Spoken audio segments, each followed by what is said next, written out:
Bab 71. Kamu harus bertanggung jawab. Ling Qingsui tidak mengatakan apapun. Dia hanya memegang tangan Xia Ruofei dengan tenang. Ia bisa merasakan kesedihan dan ketidakberdayaan di hati pria di dekatnya saat menceritakan kisah heroik tersebut. Jadi dia telah melalui banyak hal di Angkatan Darat selama bertahun-tahun. Ling Qingsui berpikir dalam hati. Di saat yang sama, dia merasakan sakit jantung. Pangeran tampan di masa lalu tampaknya menjadi berbeda setelah ditempa oleh darah dan api di militer. Dia lebih sekarang jantan. Perasaan ini semakin kuat ketika Xia Ruofei menggunakan suara rendah untuk menggambarkan pengalaman hidup dan mati bersama rekan-rekannya. Xia Ruofei menenangkan dirinya dan menyeka wajahnya dengan tangan.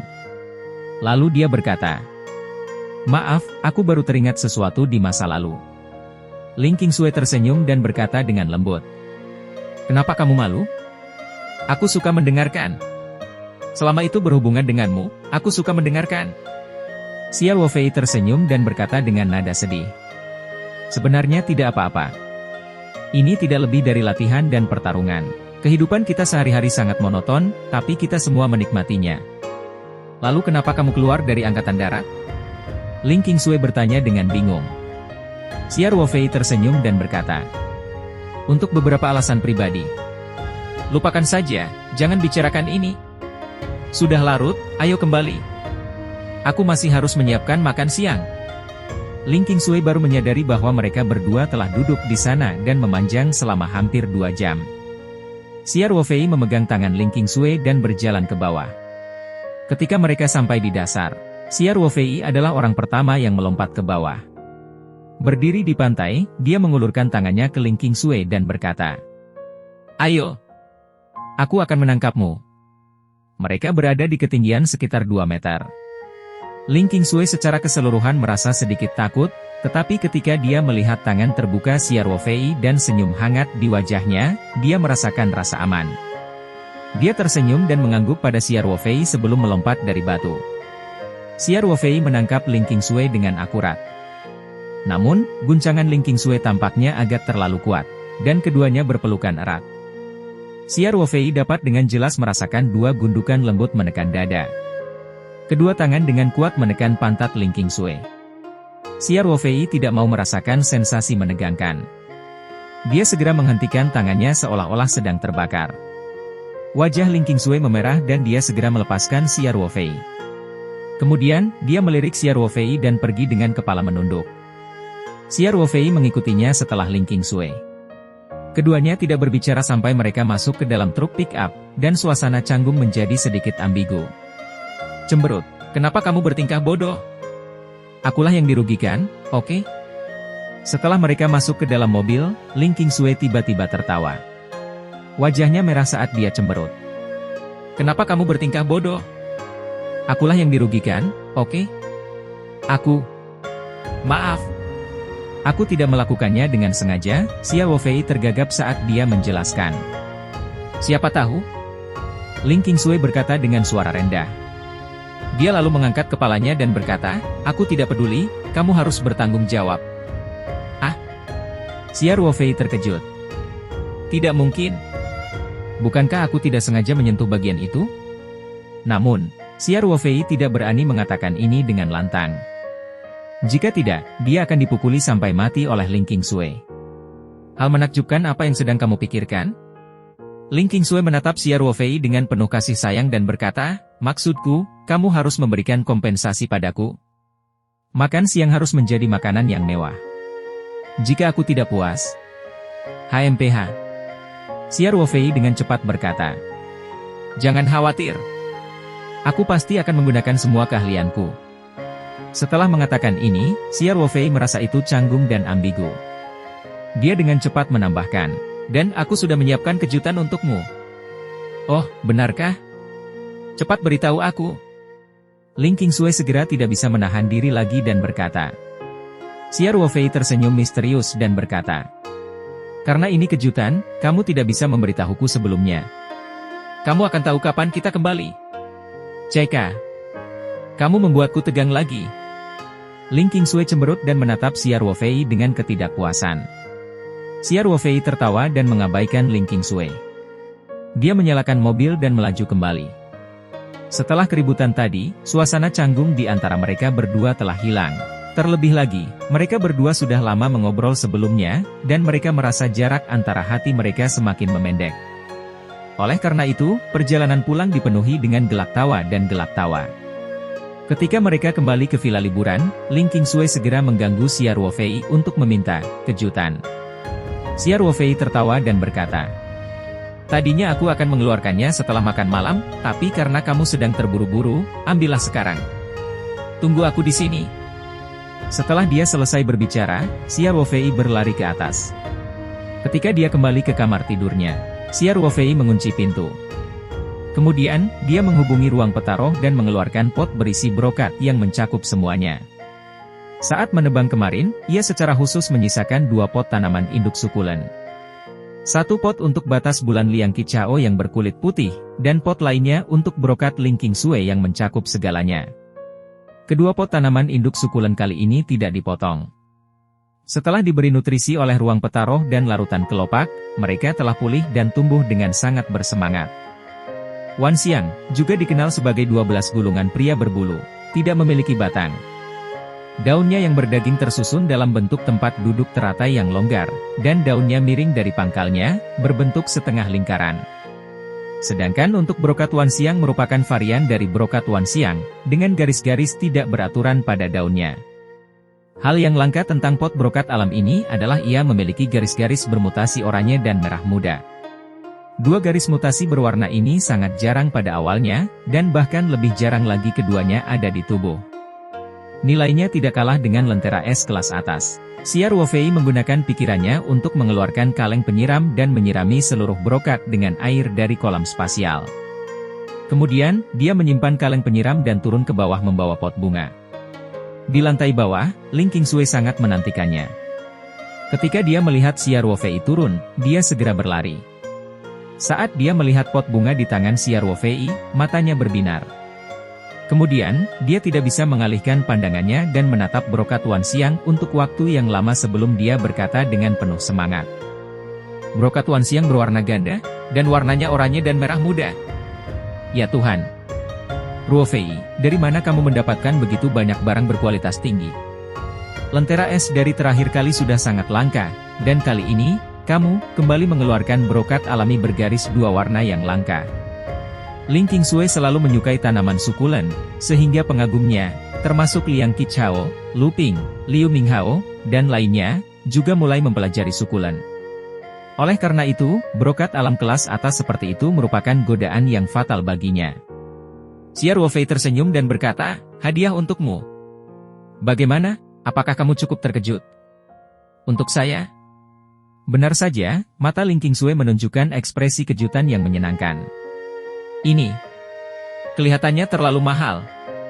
Setidaknya beberapa ratus ribu." Xia Ruofei berkata dengan sengaja. "Kamu tidak menginginkannya? Kalau begitu aku akan mengambilnya kembali." Dengan itu, Xia Ruofei berpura-pura berbalik dan naik ke atas. Ling Qingsui buru-buru mengambil pot brokat yang mencakup semua itu dan memegangnya di pelukannya. "Siapa bilang aku tidak menginginkannya? Tidak ada alasan untuk mengambil kembali sesuatu yang telah diberikan. HMPH. Dasar bocah nakal." Xia Ruofei tidak tahu apakah harus tertawa atau menangis. "Aku sudah menghabiskan begitu banyak usaha untuk menyiapkan hadiah untukmu, tapi pada akhirnya, tetap saja tidak bagus. Kamu sebenarnya sudah menjadi orang yang picik." Mata Ling Qingsui bersinar dengan sedikit senyuman. "Kamu terlalu banyak bicara. Cepat siapkan makan siangmu. Jika kamu tidak puas, aku tidak akan pergi." Kemudian, dia memeluk pot bunga dan menggunakan bahunya untuk mendorong Xia Ruofei menuju dapur. Xia Ruofei dengan cepat berkata, "Jangan dorong aku, jangan dorong aku. Aku pergi sekarang, oke?" Dengan itu, Xia Ruofei lari ke dapur. Ling Qingsui terkikik sambil menatap punggung Xia Ruofei dan menahannya pada dirinya sendiri. Orang ini cukup bijaksana. Hati Ling Qingsui dipenuhi dengan rasa manis. Dia memegang pot bunga di tangannya dan berjalan ke sana. Ruang tamu untuk duduk di sofa. Matanya yang tajam pada brokat penciptaan segalanya, dan matanya yang menampakkan kegembiraan yang tak terlukiskan. Bab 72. Ciuman pertamaku. Xia Wofei memang telah mengerahkan seluruh kemampuannya untuk menyiapkan makan siang yang mewah. Bahan utamanya adalah sayuran taoyuan alami dari ruang petaro. Ada juga beberapa hidangan daging yang dia beli dari supermarket saat dia pergi ke Kabupaten Changping kemarin. Saat mereka berdua sedang makan, Xia Wofei telah menyiapkan 7 hingga 8 hidangan. Dengan bahan-bahan yang unik, meski kemampuan memasak Xia Wofei lumayan, masakan yang dibuatnya tetap terlihat, berbau, dan terasa enak. Apalagi bahannya yang segar dan empuk membuat orang lapar. Xia Wofei menata piring di ruang makan dan mengumpulkan 2 kali sebelum Ling Qingsui dengan enggan meletakkan piring semuanya, brokat kreasi dan pergi ke ruang makan untuk makan. Namun, daya tarik sayuran kebun persik dengan cepat mengalihkan perhatian Ling Qingsui. Ini sangat enak.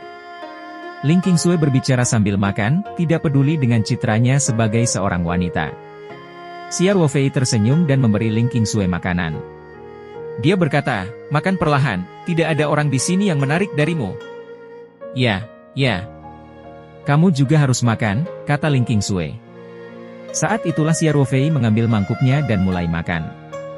Dia telah makan sayuran ini setiap hari, tetapi dia tidak merasakannya bermain Ling Qingsui. Namun, lezatnya sayuran peach garden masih menambah nafsu makannya. Ling Qingsui mengambil sebagian kecil kubis dan memasukkan ke dalam mulut. Setelah memakannya dengan hati-hati, dia menunjukkan ekspresi terkejut dan berkata, kubis kecil ini sepertinya sedikit berbeda dari hidangan lainnya. Rasanya lebih enak dan teksturnya jauh lebih enak. Xia Wofei tertegun sejenak, tetapi dia segera teringat bahwa kubis ditanam di ruang petaro untuk menguji efek lingkungan kelopak. Benih kubis telah direndam dalam larutan kelopak yang mendidih, sehingga mungkin mengalami semacam penyembuhan. Dia juga menggigit kubis dan memasukkannya ke dalam mulut. Benar saja, rasanya sedikit berbeda dengan sayuran biasa dari surga. Teksturnya yang renyah dan rasanya yang nikmat membuat gigi terasa nikmat, semuanya enak. Ling Qingsui meletakkan sumpitnya dan berkata, saya rasa tidak ada kubis di antara sayuran yang Anda pasok ke perusahaan kami, bukan? Katakan sejujurnya, apa yang terjadi? Xia Wofei tertawa dan berkata, apalagi yang bisa terjadi? Kubis kecil ini adalah spesies terbaru yang kami kembangkan. Kami hanya membawa beberapa sampel hari ini, aku sedang berpikir untuk mencobanya. Tapi aku tidak menyangka rasanya begitu enak. Mata Ling Qingsui berbinar dan dia berkata, item baru lainnya. Saya tidak peduli, Anda harus memprioritaskan pasokan kubis kecil ini untuk perusahaan kami. Xia Wofei tersenyum pahit. Ini benar-benar dalam tahap penelitian dan pengembangan. Kami hanya membawa beberapa sampel hari ini. Lalu kapan kita bisa mendapatkan barangnya? Ling Qingsui bertahan dan bertanya, saya tidak membutuhkan terlalu banyak. Sama seperti sayuran lainnya, 20 hingga 30 kati sehari seharusnya tidak menjadi masalah, bukan? Setidaknya 10 hari. Kata Xia Wofei setelah berpikir beberapa lama. 10 hari lagi. Ling Qingsui berkata, dalam 10 hari, perusahaan kami akan menjadi yang pertama menerima kubis ini. Xia Wofei tersenyum dan berkata, jangan khawatir. Tapi izinkan saya menjelaskannya terlebih dahulu. Kubis yang kami makan hari ini dibudidayakan di bawah pengawasan laboratorium yang cermat. Kualitas produk yang diproduksi secara massal mungkin sedikit lebih buruk dari ini. Xia Wofei ingin menanamnya secara bertahap di dunia luar. Jika waktunya tiba, kubis pertama akan berasal dari kubis yang ditanam di halaman belakang. Meskipun mereka juga telah direndam dalam larutan kelopak bunga, lingkungan luarnya tidak seperti ruang petaro. Kualitas sayurnya pasti akan menurun. Dia juga memberitahu Ling Qingsui jika ekspektasinya terlalu tinggi. Tidak masalah, saya tahu ini tidak akan terlalu buruk. Ling Qingsui berkata, ketika saya kembali, saya akan meminta ayah saya untuk mengubah kontrak dan menambah pasokan kubis. Baiklah, kamu yang memutuskan. Xia Wofei berkata sambil tersenyum. Dia bahkan tidak menyebutkan harganya, dan dia merasa sangat nyaman dengan Ling Qingsui. Ling Qingsui sangat puas dengan makan siang ini. Usai makan, mereka berdua keluar jalan-jalan untuk mencerna makanan. Sayuran di kebun persik terlalu lezat, dan Ling Qingsui sedikit kenyang misalnya sambil berjalan. Ruofei, kapan kamu akan memulai basis sayuranmu? Ling Qingsui bertanya, sekarang bisnis Anda telah dimulai, jika Anda tidak segera membangun basis sayuran, itu akan tetap menjadi bisnis kecil. Saya sudah menginstalnya, tapi saya belum mendapatkan petunjuk apapun, kata Xia Ruofei. Ya, memulai dari nol memang merupakan hal yang rumit. Ling Qingsui menghela nafas, kemudian, dia melihat ke tanah tandus di depan villa, dan matanya tiba-tiba berbinar. Sebenarnya, tempat ini cukup bagus. Soalnya, walaupun tanah di depan dan di belakang villamu sepi, tapi datar sekali. Jika Anda menggunakan mesin besar untuk konstruksi, membangun peternakan tidak akan sulit. Sebidang tanah ini, luasnya setidaknya 20 hingga 30 mu. Tahap awal sudah cukup. Apalagi ada laut di depan dan hutan pegunungan di belakang. Jika disewakan bersama-sama, tidak menjadi masalah untuk mengembangkan penanaman pohon buah-buahan atau budidaya laut di kemudian hari. Ngomong-ngomong, saya melihat sebuah kolam yang ditinggalkan ketika saya datang ke sini. Tidak apa-apa memelihara ikan. Mendengar ini, pikiran Xia Ruofei mulai berkelana. Dia melihat lebih dekat dan menyadari bahwa itu benar. Selain karena tanahnya ditumbuhi rumput liar dan sedikit tandus, itu adalah tempat yang tepat untuk membangun basis sayuran. Dan dengan air kolam spiritual dan larutan kelopak, tanah tandus tidak menjadi masalah sama sekali. Apalagi di sebelahnya ada jalan raya, jadi dia tidak perlu khawatir dengan masalah transportasi. Itu hanya dibuat khusus. Jika mereka benar-benar mengambil alih tanah ini, hal itu tidak akan menyebarkan bahan dasar sayuran. Xia Ruofei memiliki ruang petaroh, dan ada banyak kemungkinan untuk perkembangannya di masa depan. Bunga-bunga yang tak ternilai harganya, pohon-pohonnya, bahan-bahan makanan terbaik di dunia, tanaman obat yang sangat mahal. Semua ini membutuhkan landasan sebagai titik tumpu. Tempat ini tentu sangat cocok sebagai titik awal kepulauan. Qingsui, apa yang kamu katakan masuk akal? Xia Ruofei berkata dengan penuh semangat, saya akan mencari tahu di mana tanah ini berada dan mencari cara untuk menyewanya. Ling Qingsui sangat senang karena idenya telah membantu Xia Ruofei. Dia berpikir sejenak dan berkata, oh iya, saat kamu sedang melakukan pekerjaan konstruksi, kamu bisa langsung mencari Lian Qichao. Keluarganya berkecimpung dalam bisnis pengembangan real estate, jadi dia telah menyiapkan tim konstruksi dan mesin konstruksi. Jika saatnya tiba, minta dia mencari desainer untuk membantu Anda membuat rencana. Baiklah. Xia Ruofei berkata dengan gembira, Qingsui, kamu adalah bintang keberuntungan. Anda telah membantu saya memecahkan masalah yang telah lama mengganggu saya. Ling Qingsui tersenyum dan berkata, kalau begitu kamu harus berterima kasih padaku dengan benar. Kamu berlangganan kepadaku makan lagi. Tidak. Bagaimana kalau 2 kali makan? Tidak masalah. Xia Ruofei langsung setuju. Kapanpun kamu ingin makan sayur taoyuan, datang saja. Ling Qingsui mengangguk senang. Keduanya berbentuk sambil berjalan. Mereka berjalan mengitari villa dan memperhatikan baik-baik sebidang tanah. Kemudian, mereka berjalan kembali ke villa untuk memeriksa Ling Qingsui. Bagaimanapun, dia masih memiliki pekerjaan yang harus diselesaikan dan sudah waktunya untuk pergi. Kembali ke villa, Ling Qingsui mendekat dan dengan hati-hati membawa pot brokat alam dan berjalan keluar. Xia Ruofei ingin membantu tetapi tidak bisa. Dia harus membawanya sendiri. Saat dia berjalan ke pintu, Ling Qingsui tidak melihat ambang pintu kecil dari paduan aluminium di pintu karena pot bunga menghalanginya. Dia tempatnya dan tidak bisa menahan diri untuk tidak berteriak kaget. Seluruh tubuhnya jatuh ke depan, dan pot semuanya brokat alam terlepas dari tangan. Xia Ruofei berada tepat di samping Ling Qingsui. Kecepatan-kecepatannya jauh melebihi orang biasa. Saat Ling Qingsui berada di kusen pintu, tubuhnya sudah bergerak secepat kilat. Sebuah tangan dengan kuat memegang bagian bawah pot bunga, dan kemudian dengan lembut memutar lingkaran. Menggunakan teknik bongkar muat Tai Chi untuk menghentikan momentum ke depan pot bunga. Pot bunga itu tampak menempel di telapak tangan. Tangannya yang lain melingkari pinggang ramping Ling Qingsui dengan erat.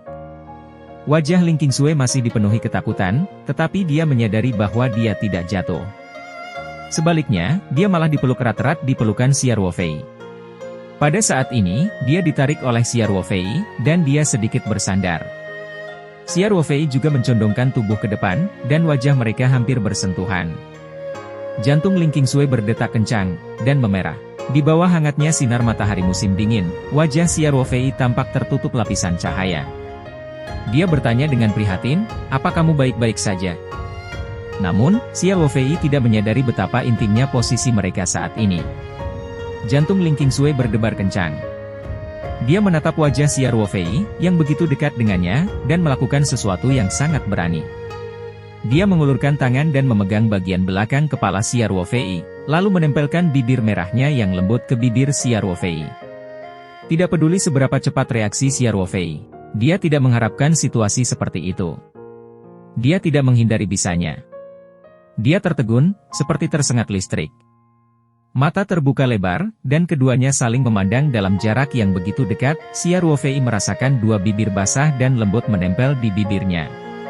Perasaan yang luar biasa, seolah-olah ada arus listrik yang melewati tubuhnya. Namun perasaan aneh ini tidak berlangsung lama. Ling Qingsui segera melepaskannya. Saat itu, wajah cantik Ling Qingsui semerah apel matang. Dia seperti rusa yang ketakutan ketika dia dengan cepat berjalan menuju Porsche 911 yang dia parkir di halaman villa. Xia Ruofei masih berdiri di sana seperti patung. Ling Qingsui sedang berjalan setengah jalan ketika dia tiba-tiba berbalik. Dia tampak malu dan bahkan tidak berani menatap Xia Ruofei. Dia mengambil pot bunga dari tangan Xia Ruofei dan masuk ke dalam mobil seolah dia sedang melarikan diri. Sebelum Xia Ruofei kembali sadar, Ling Qingsui sudah pergi dengan Porsche 911 miliknya. Xia Ruofei menyentuh ciuman yang harum, masih memikirkan apa yang terjadi. Aku sebenarnya dipaksa untuk berciuman oleh gadis ini? Xia Ruofei merasa seperti sedang bermimpi. Setelah beberapa saat, dia berteriak sedih dan marah, Ling Qingsui. Ini ciuman pertamaku. Bab 73. Pembelian gila. Xia Ruofei tidak meninggalkan villa selama beberapa hari berikutnya. Dia tidak terburu-buru untuk menyewa tanah itu. Dia berencana menunggu kubis di halaman belakang matang dan memastikan bahwa merendam kubis dalam lingkungan kelopak dapat meningkatkan kualitas sayuran secara signifikan. Tentu saja di saat yang sama juga karena dia harus disibukkan dengan penjualan sukulen selama beberapa hari ke depan. Saat ini dia sendirian, ada terlalu banyak hal yang harus diurus. Namun, Xia Ruofei merasa agak gembira beberapa hari ini. Setelah memaksa mencium pada Xia Ruofei hari itu, Ling Qingsui tampak sedikit malu. Dia bahkan tidak meneleponnya beberapa hari ini. Orang yang datang mengambil makanan setiap pagi telah digantikan oleh pembeli dari Departemen Makanan dan Minuman Lingji. Selain menyiapkan sayuran Taoyuan untuk klub 11 Jiangmun dan restoran Lingji setiap hari, Xia Ruofei akan merawat kubis di halaman belakang, memasuki ruang petaro untuk memanen sayuran pada waktu tertentu, merawat ikan muda di kolam ikan, dan arwana merah yang berharga. Pada hari kedua setelah Ling Qingsui pergi, bibit kubis sudah mencapai kondisi tanam.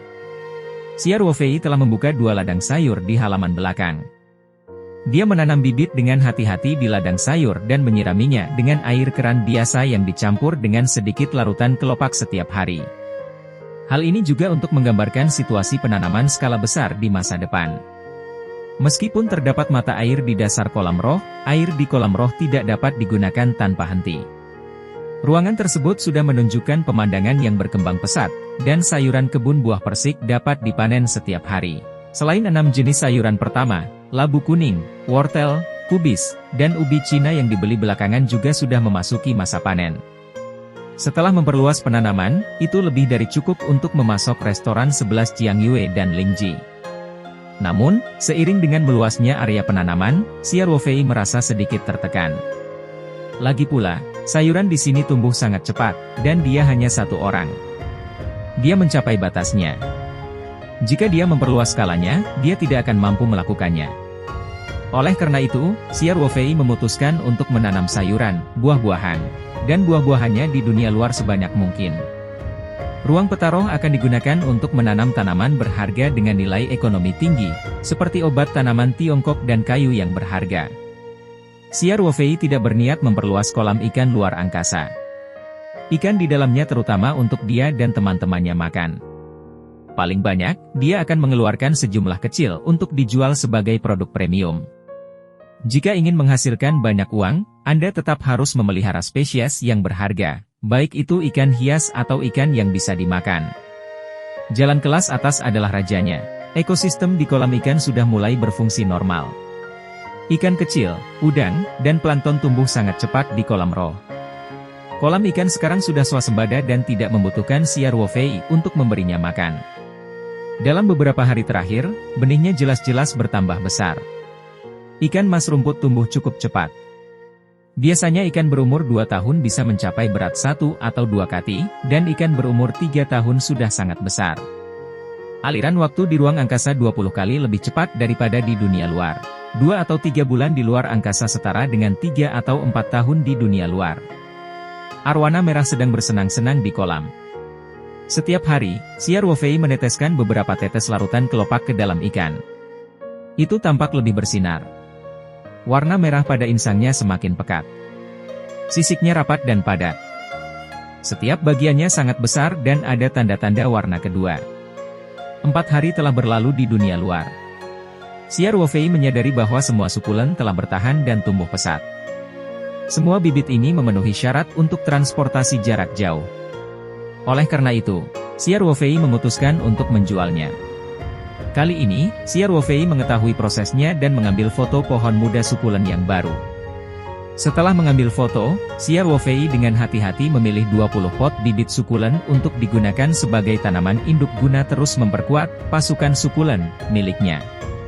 Ia menyusun sisa 160 pot bibit sukulen dalam kategori berbeda, menghitung jumlah tiap jenis bibit sukulen, dan mencatatnya. Kemudian, dia meninggalkan ruang petaroh sambil berpikir. Langkah selanjutnya adalah serangkaian pekerjaan yang membosankan, seperti memilih foto, mengunggahnya, menentukan harga, mengatur inventaris, dan sebagainya. Hari sudah larut malam ketika dia selesai. Karena mereka telah mengumumkan bahwa sukulen akan disimpan di rak pada jam 8 pagi keesokan harinya, Siar Wofei tidak terburu-buru mengumumkannya. Sebaliknya, dia mandi dan pergi tidur. Keesokan paginya, Siar Wofei pertama kali menyiapkan sayuran untuk kedua toko tersebut. Setelah mereka mengambil sayuran, dia pergi ke komputer di kamar tidur di lantai atas dan bersiap untuk meletakkan bibit sukulen baru di rak. Siar Wofei tidak tahu bahwa pada saat yang sama, banyak orang di negara itu menatap komputer mereka, menunggu Taoyuan Roati, bintang 3 merilis produk baru. Di kota Chungcheong, selatan Provinsi Yunnan, seorang pria paruh baya gemuk sedang menatap layar komputer. Saat ini, teleponnya di atas meja berdering. Mata Fatih tidak meninggalkan layar. Dia mengangkat telepon dan menekan tombol jawab. Halo. Huang tua, aku tidak akan pergi hari ini. Aku tidak bisa pergi sekarang. Saat ini, si gendut yang biasa menyegarkan halaman web tiba-tiba melihat bahwa halaman tersebut telah berubah. Dia dengan cepat berkata, "Jangan bicarakan itu. Ada hal penting yang harus kulakukan. Aku akan menghubungimu nanti." Setelah mengatakan itu, dia bahkan tidak sempat menekan tombol tutup. Dia langsung melempar ponselnya ke samping, lalu dengan gesit menggerakkan mouse untuk mulai memilih. Menambahkan keranjang belanja, pembayaran gabungan, dan penyelesaian semuanya membutuhkan waktu kurang dari 2 menit. Melihat pesanannya telah muncul di bagian belakang dan menunggu untuk dikirim, pria gendut itu menghela nafas lega. Dia mengambil cangkir dan meneguk air.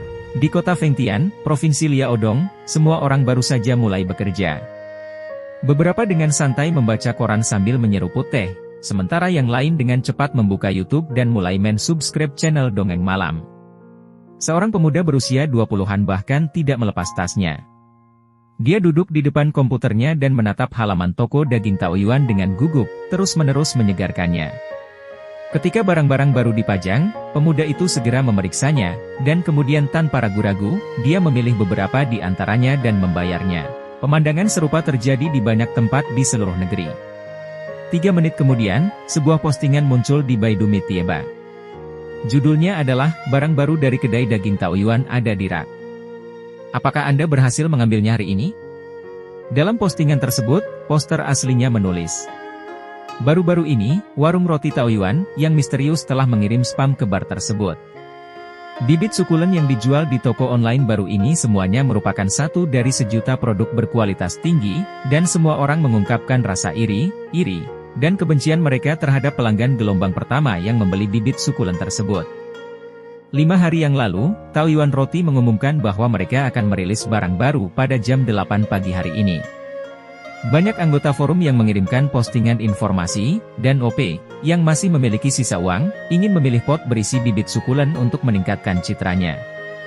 OP memasuki toko online tepat waktu, tapi dia ragu sejenak apakah akan membeli kura-kura, shell peony, atau batas bulan berkulit putih. Setelah membandingkannya berulang kali, terjual habis. Ini adalah bibit sukulen kelas atas yang bernilai ratusan atau bahkan ribuan yuan, bukan kubis. Jelas ada stok 20 hingga 30 pot 1 menit yang lalu, tetapi semuanya terjual habis dalam sekejap. Bisakah kita tetap berteman dengan bahagia? Di akhir postingan, OP menggunakan emoji menangis berukuran besar untuk mengungkapkan perasaannya saat itu.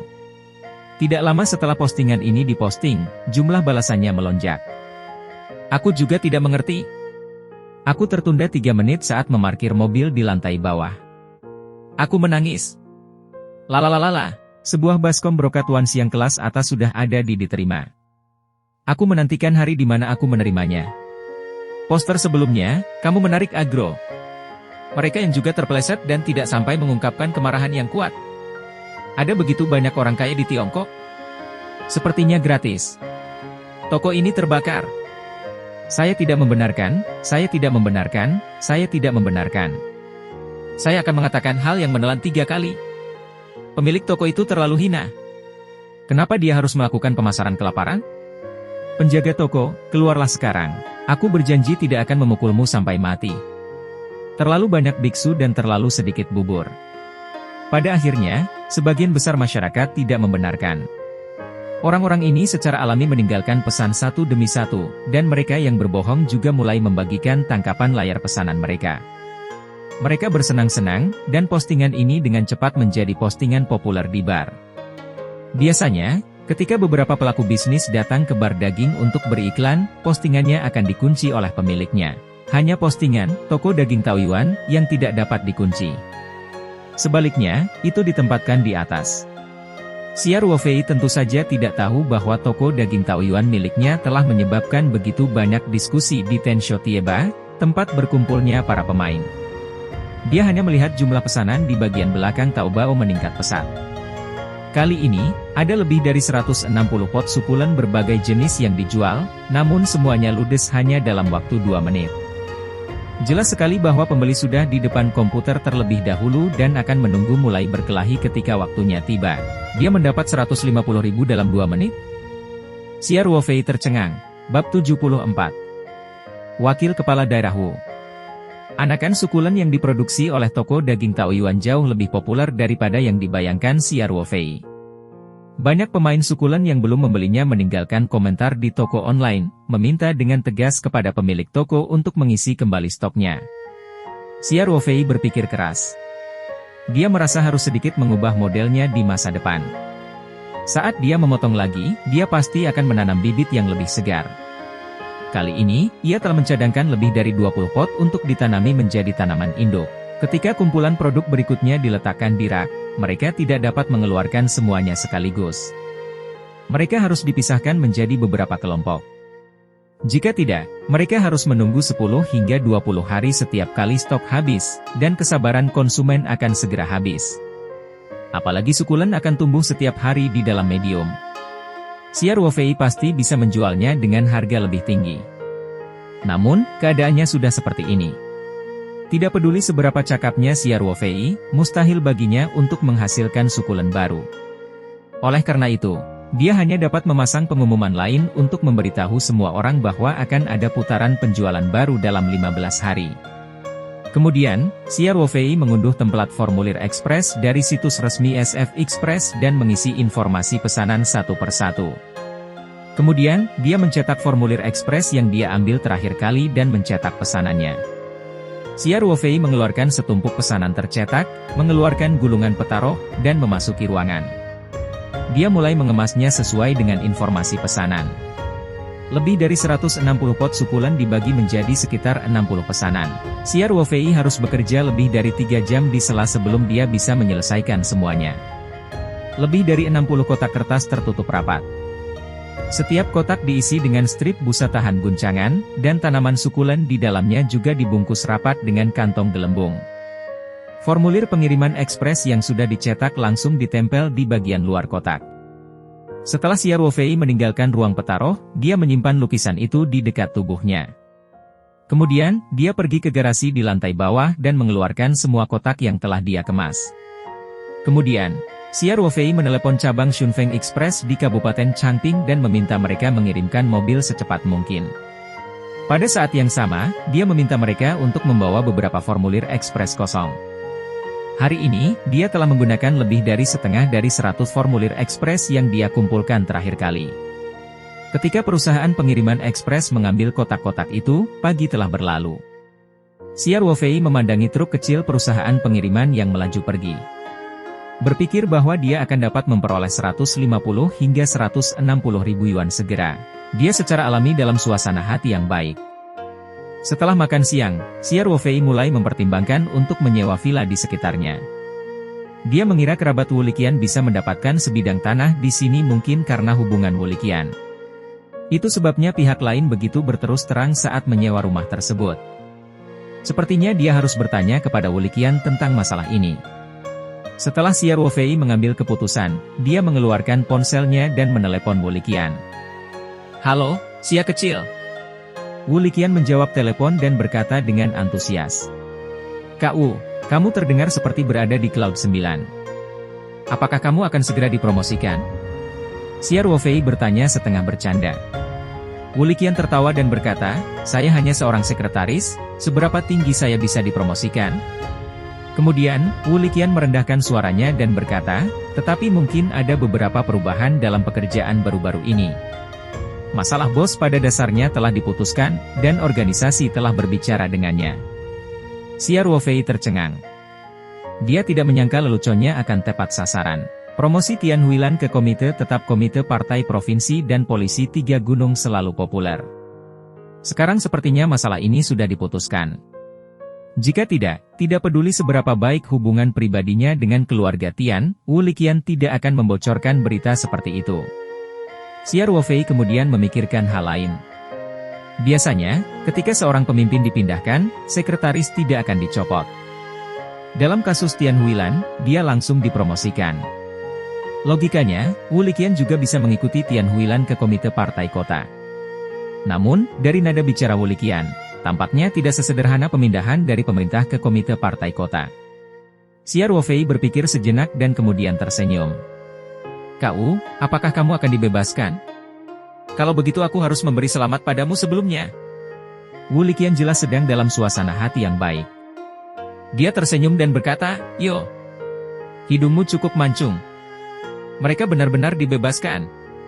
Selamat." Xia Ruofei dengan cepat berkata, "Kak Wu, apakah nyaman bagimu untuk mengungkapkan kemana kamu akan pergi?" Xia Ruofei tahu bahwa sekretaris wali kota tidak akan terlalu buruk, terutama karena Tian Huilan langsung menaikkan pangkatnya.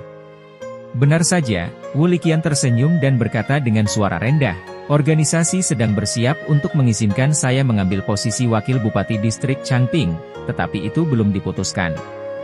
Xia Ruofei segera berkata, "Kalau begitu aku benar-benar harus mengucapkan selamat padamu. Kak Wu, kamu akan menjadi seperti naga yang memasuki lautan, kamu dapat melakukan apapun yang kamu inginkan sekarang." Secara umum susunan jabatan sekretaris wali kota berbeda-beda sesuai dengan tingkatan sekretaris. Wu Liqian seharusnya berada di level deputi. Di levelnya, banyak perhatian diberikan pada pengaturan posisi. Jabatan wakil biasa di Biro Administrasi tentu saja berbeda dengan jabatan wakil di daerah di bawahnya. Penunjukan sebagai wakil bupati merupakan suatu pengaturan yang baik, belum lagi Wu Liqian juga merupakan wakil bupati eksekutif. Dia secara langsung dipromosikan menjadi Komite Tetap Komite Partai Daerah, yang tentu saja patut mendapat ucapan selamat. Siapapun yang memiliki pandangan tajam dapat mengetahui bahwa posisi Wu Liqian hanyalah sebuah transisi. Dengan bantuan Tian Huilan di kota, tidak akan sulit baginya untuk menorehkan prestasi di posisi wakil kepala daerah eksekutif.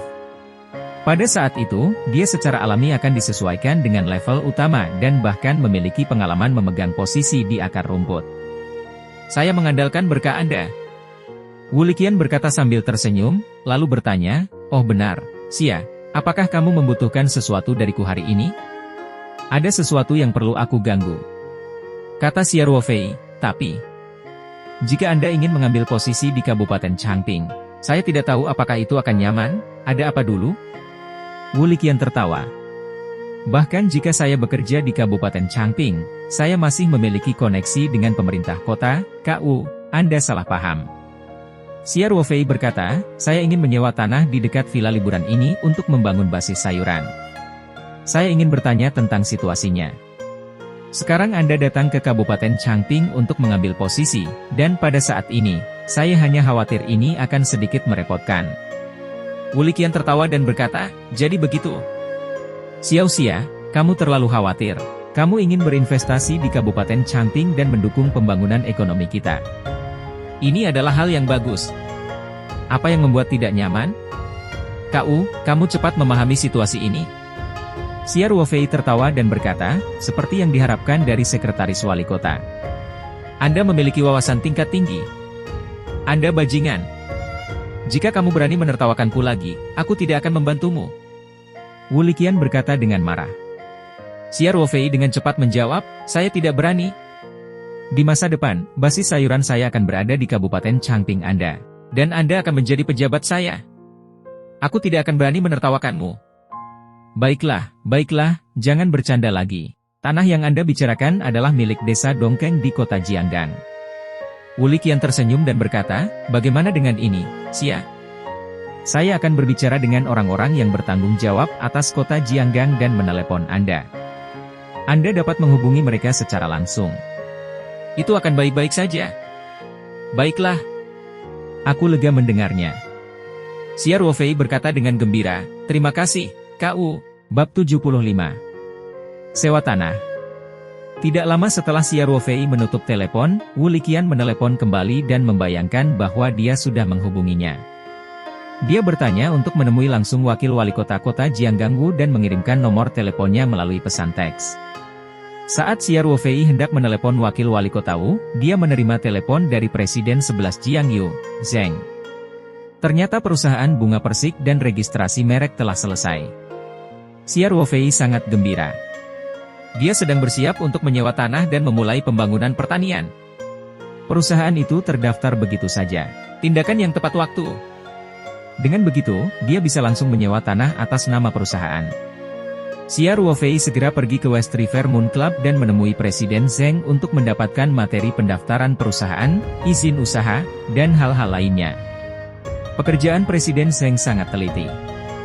Dia sudah menyiapkan stempel resmi perusahaan, rekening publik, dan sebagainya. Mengingat Xia Ruofei belum memulai bisnisnya, dia telah mencantumkan alamat terdaftar perusahaan di gedung perkantoran atas namanya.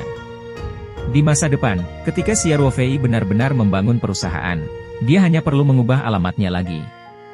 Xia Ruofei mengucapkan terima kasih kepada Presiden Zheng dan membalas budi. Ia mengatakan bahwa ia dapat meningkatkan pasokan sayuran surga dengan tepat mulai minggu depan. Dia telah memperluas penanaman di sela-sela, dan tidak menjadi masalah untuk meningkatkan pasokan sebesar 10 hingga 20%. Presiden Zheng sangat gembira. Dia berkata bahwa dia ingin mentraktir Xia Ruofei makan malam dan memperlakukannya dengan baik. Namun, Xia Ruofei masih ingat soal sewa tanah, jadi dia menolak dengan bijaksana. Setelah penandatanganan perjanjian pasokan baru dengan West River Moon Club dengan nama Paradise Corporation, Xia Ruofei meninggalkan West River Moon Club dengan dokumen terkait perusahaannya. Xia Ruofei menemukan truk pikapnya di tempat parkir, tetapi dia tidak terburu-buru untuk mengemudi. Sebaliknya, dia mengeluarkan ponselnya dan memanggil wakil wali kota Wu. Setelah panggilan tersambung, suara khusus datang dari ujung sana. Saya Wu Gang, siapa ini? Apakah itu wali kota Wu? Xia Ruofei berkata, saya Xia Ruofei. Direktur Wu dari pemerintah kota meminta saya untuk menelepon Anda. Begitu Xia Ruofei mengucapkan kata, Direktur Wu, wakil wali kota Wu langsung menjadi antusias dan berkata, jadi itu Tuan Xia. Halo. Direktur Wu sudah memberitahuku tentangmu. Tidak akan ada masalah. Wali kota Wu, terima kasih banyak, kata Xia Ruofei sambil tersenyum. Di mana? Tuan Xia terlalu sopan.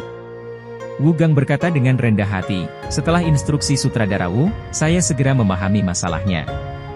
Tanah yang Anda sebutkan merupakan tanah kolektif desa Dongkeng dan sudah beberapa tahun tandus. Anda bersedia berinvestasi di sebuah peternakan di sana untuk menghasilkan pendapatan bagi desa Dongkeng dan untuk mendukung pembangunan ekonomi kota kami. Kami harus berterima kasih. Xiao Ruofei tidak bisa menahan senyum. Para pejabat pemerintah ini sangat pandai berbicara. Hal yang sama dapat mempunyai dua hasil yang berbeda jika berhubungan dengan keduanya. Tidak peduli yang mana, mereka dapat menjelaskannya dengan jelas dan logis, membuat orang merasa bahwa itu masuk akal. Keduanya membuat janji untuk menemui panitia desa Dongkeng besok pagi untuk menyelesaikan sewa tanah. Sebenarnya, Wu Gang bisa saja memberitahu desa Dongkeng dan membiarkan Xiao Ruofei pergi ke sana sendirian. Namun, masalah ini diselesaikan secara pribadi oleh Wu Liqian. Tidak ada rahasia di dunia resmi. Wu Gang telah lama mendengar bahwa Wu Liqian akan diturunkan menjadi wakil kepala Kabupaten Changping. Jika saatnya tiba, Wu Liqian akan menjadi atasan langsungnya. Jadi, Wu Gang melakukan ini untuk menunjukkan bahwa dia menghargainya. Keesokan harinya, setelah mengirimkan truk 11 Jiang Yue dan Ling Ji, Xiao Ruofei pergi ke Dewan Desa di Desa Dongkeng, yang tidak jauh dari villa liburan wakil wali kota kota Jianggang. Wu Gang telah lama tiba. Wu Gang tampak berusia awal 30-an. Dia memiliki gaya rambut yang disisir ke belakang dan memiliki sosok yang kekar. Dia memiliki aura seorang pemimpin. Di samping Wu Gang berdiri seorang pria berusia 50-an atau 60-an. Dia mengenakan pakaian kasar berwarna biru. Wajahnya yang terkikis angin laut menjadi gelap dan kasar serta penuh kerutan. Namun, matanya sangat cerah, menampakkan rasa kelihayan dan kelicikan. Begitu Xiao Ruofei keluar dari mobil, dia segera berjalan dan berkata, "Wali Kota Wu, saya minta maaf atas keterlambatan ini." "Tidak apa-apa, saya baru saja tiba," kata Wu Gang sambil tersenyum. "Tuan Xia, izinkan saya memperkenalkan Anda. Ini adalah Ruan Fugui, kepala desa di Desa Dongkeng. Ruan tua, ini Tuan Xia." Ruan Fugui dengan cepat menyeka tangan ke pakaiannya dan mengulurkan tangan ke Xiao Ruofei. "Emer Xia, senang bertemu denganmu." Xiao Ruofei berjabat tangan dengan Ruan Fugui dan tersenyum. "Paman Ruan, Wali Kota Wu seharusnya mencerminkan alasan aku di sini, kan? Wali Kota mengatakan Anda tertarik untuk menyewa lahan kosong di desa kami, ini berita bagus." Ruan Fugui berkata, "Silakan masuk. Mari kita bicara di komite desa." Mereka bertiga berjalan ke gedung Dewan Desa dan Ruan Fugui segera membuatkan teh untuk mereka. Kemudian, dia duduk dan berkata, "Tuan Xia, aku yakin tidak ada masalah dalam menyewakan tanah itu padamu. Sekarang menganggur. Namun, beberapa tahun lalu, kami mengizinkan sebidang tanah untuk dijadikan rumah di atas tanah tersebut. Sebuah rumah telah dibangun di atasnya, dan tanah yang Anda inginkan ada di sekitar rumah ini." Berbicara tentang ini, Ruan Fugui tidak bisa menahan diri untuk tidak melihat ke arah Wu Gang lagi. Kemungkinan besar Wu Gang telah membantu kerabat Wu Liqian menyetujui sebidang tanah ini. Xiao Ruofei tersenyum. "Itu tidak masalah. Saya tinggal di villa itu sekarang. Saya berencana membangun sebuah peternakan dengan villa itu sebagai pusatnya." Ruan Fugui segera menghela nafas lega dan berkata, "Kalau begitu tidak ada masalah." Lalu, dia berdiri dan mengeluarkan peta. Dia menunjukkannya kepada Xiao Ruofei dan berkata, "Tuan Xia, sebidang tanah ini ditandai dengan garis merah.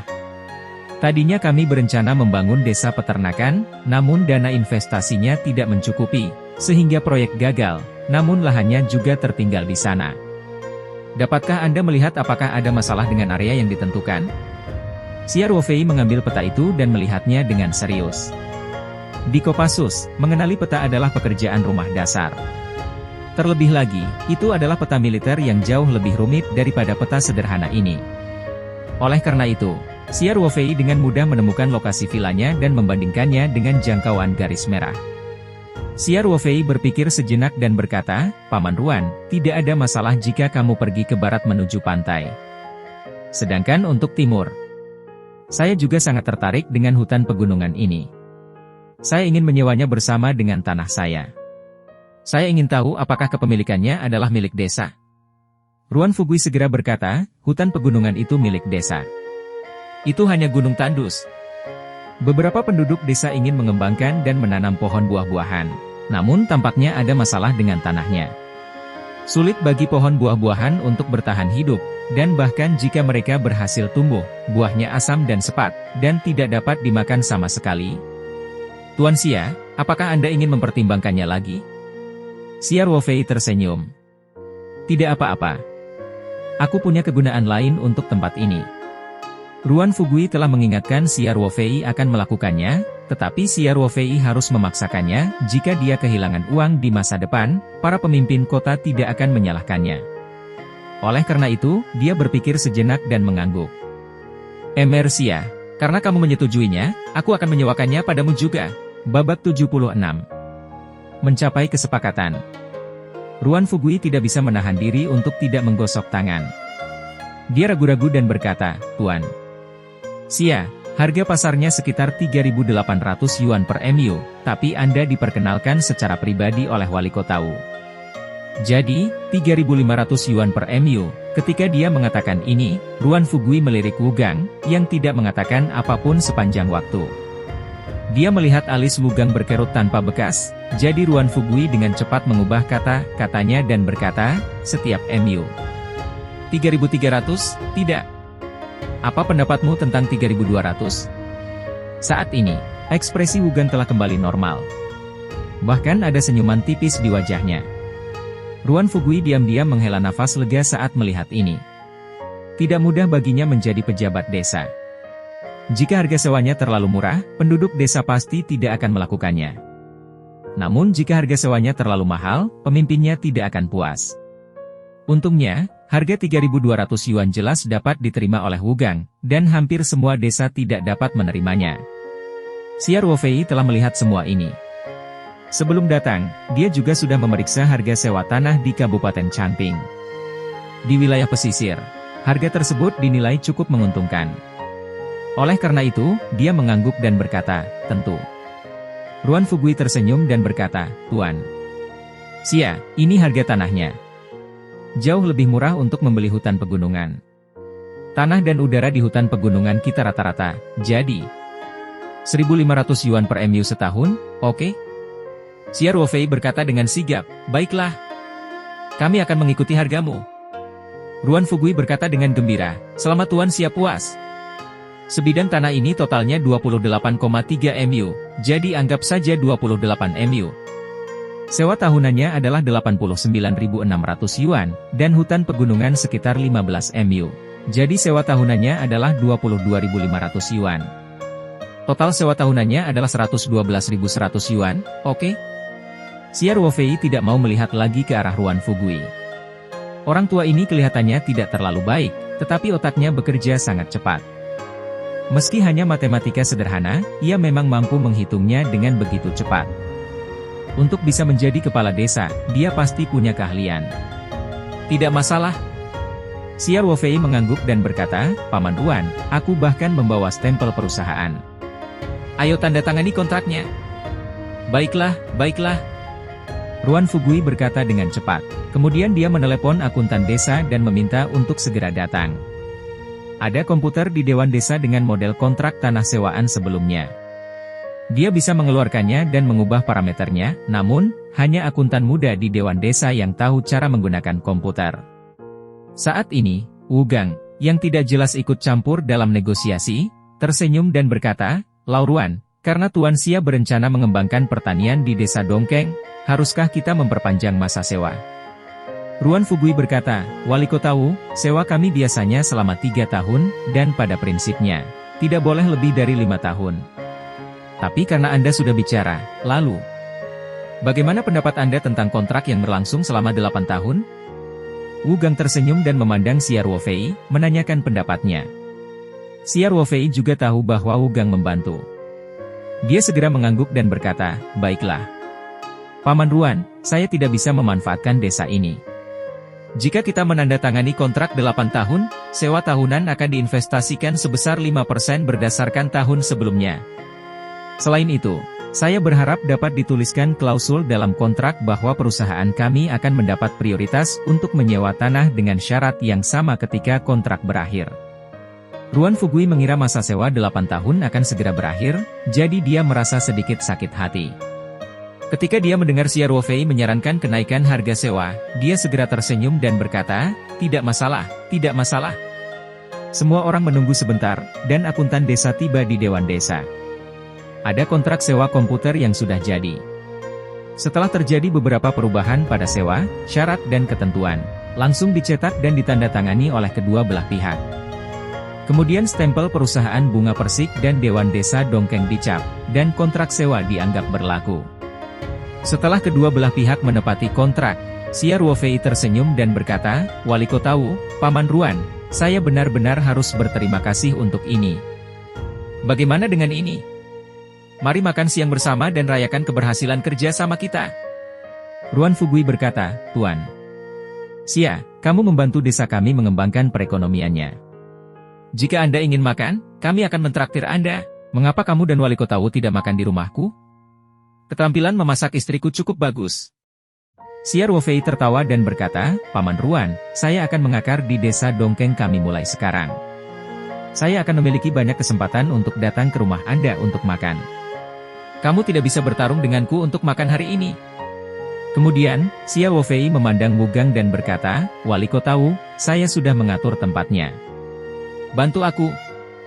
Wugang tersenyum dan berkata, "Karena Tuan Xia sangat antusias, maka Ruan dan saya harus merepotkanmu."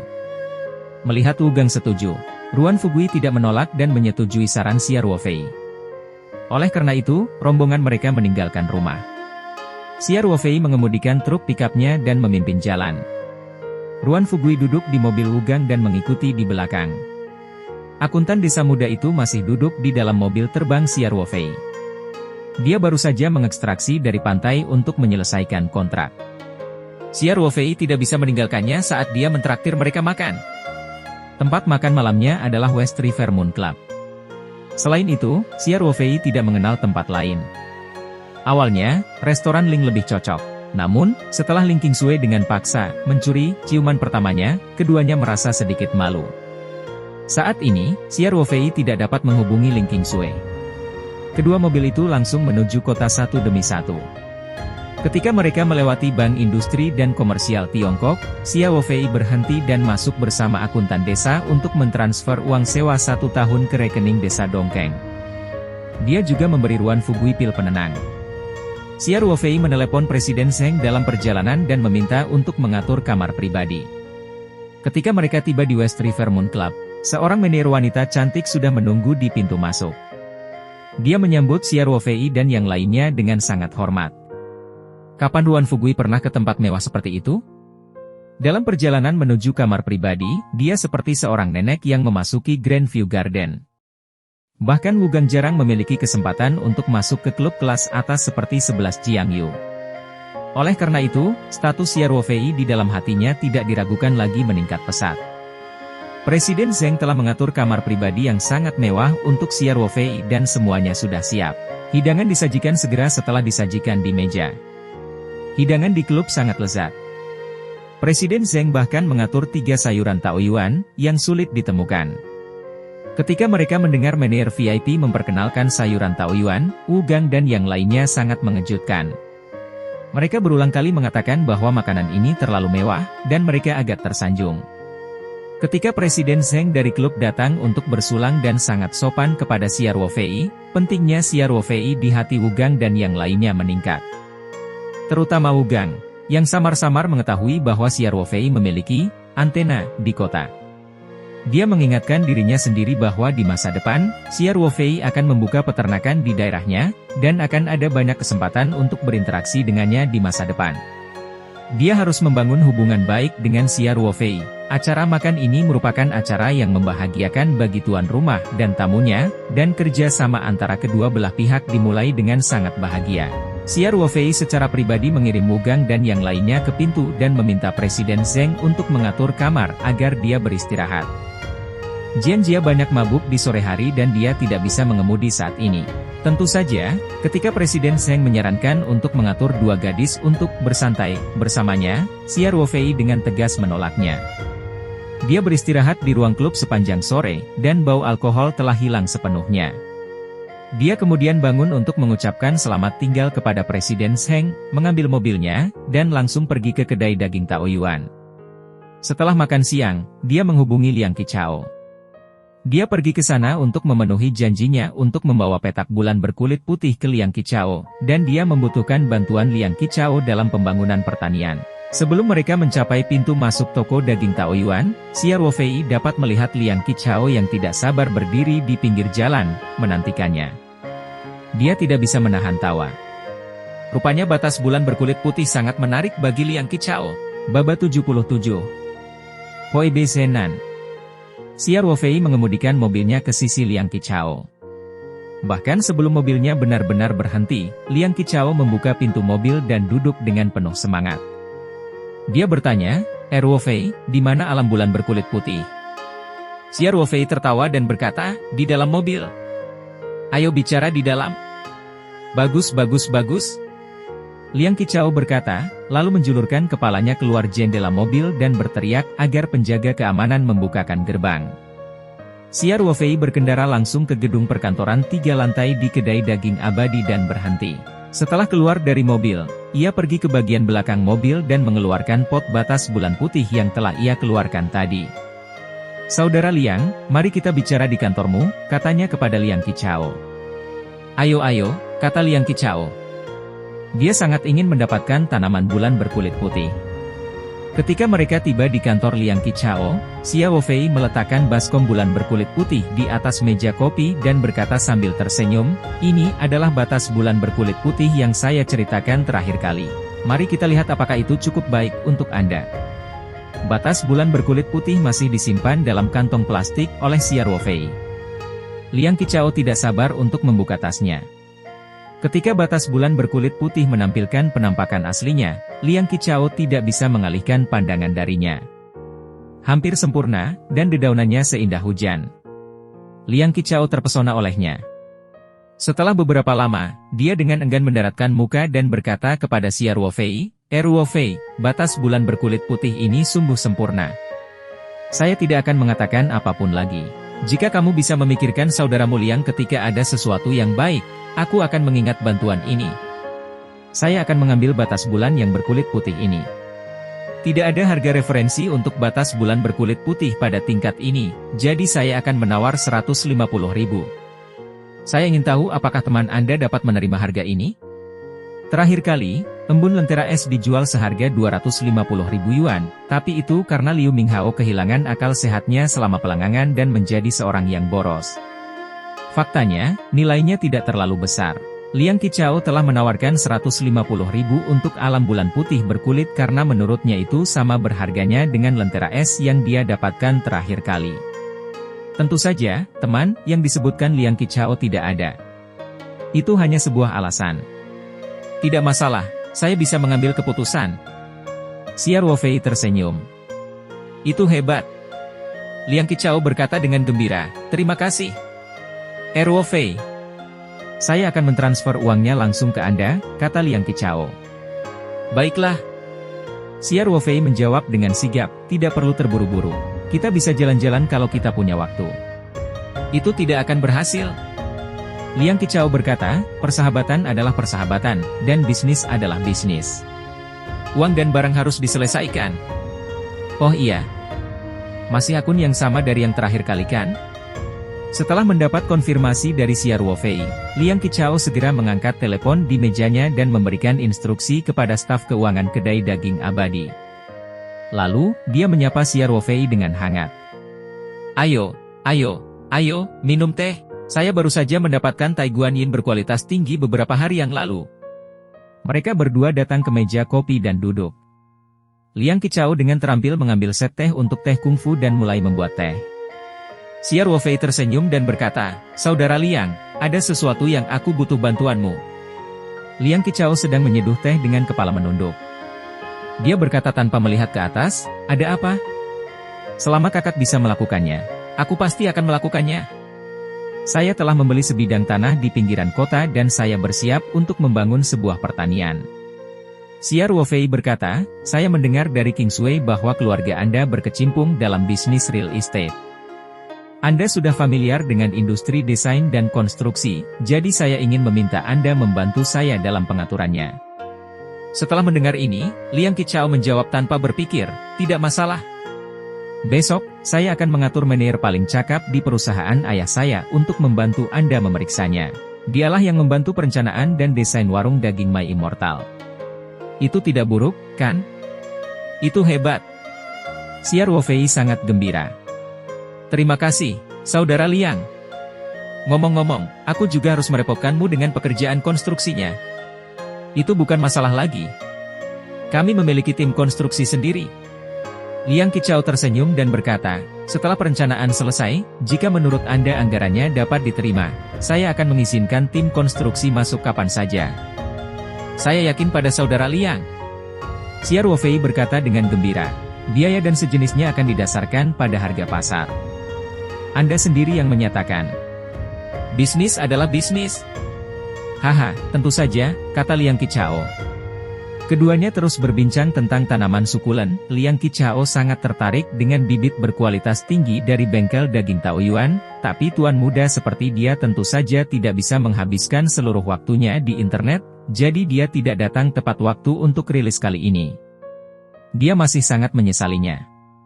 Xia Ruofei tersenyum dan berkata bahwa dia akan meminta temannya untuk menyimpan beberapa pot untuknya lain kali. Saat mereka tiba, telepon Liang Qichao berdering. Dia mengambilnya dan berkata, "Hei, ya, ini aku, kamu berada di lokasi?" Kejadiannya besar. Oh, hanya 70 cm? Atau bahan baru? Itu pada dasarnya tidak memiliki inti apapun. Tidak cukup, jauh dari cukup. Kita semua menginginkan setidaknya 1 meter bahan lama, Anda harus bekerja keras untuk mencarinya. Tolong. Oh, oke, terima kasih. Setelah menutup telepon, Liang Qichao menghela nafas dan menyimpan teleponnya. Saudara Liang, ada apa? Xia Ruofei bertanya. Hai, jangan sebutkan itu, Liang Qichao menenangkan kepalanya dan berkata, aku sedang mencari bahan emas Poebe Zenan, tapi kayu ini sangat langka hingga hampir punah. Sulit membeku. Poebe Zenan? Ketertarikan Xia Ruofei terguncang. Saya juga pernah mendengarnya. Itu sangat mahal, bukan? Dia bertanya. Bukan begitu. Bahkan sebuah gelang kecil harganya lebih dari 100.000 yuan. Seluruh bagiannya bahkan lebih tak ternilai harganya. Liang Qichao tersenyum pahit. Saya hanya membutuhkan keseluruhannya. Anda tidak dapat memproduksinya meskipun Anda punya uang.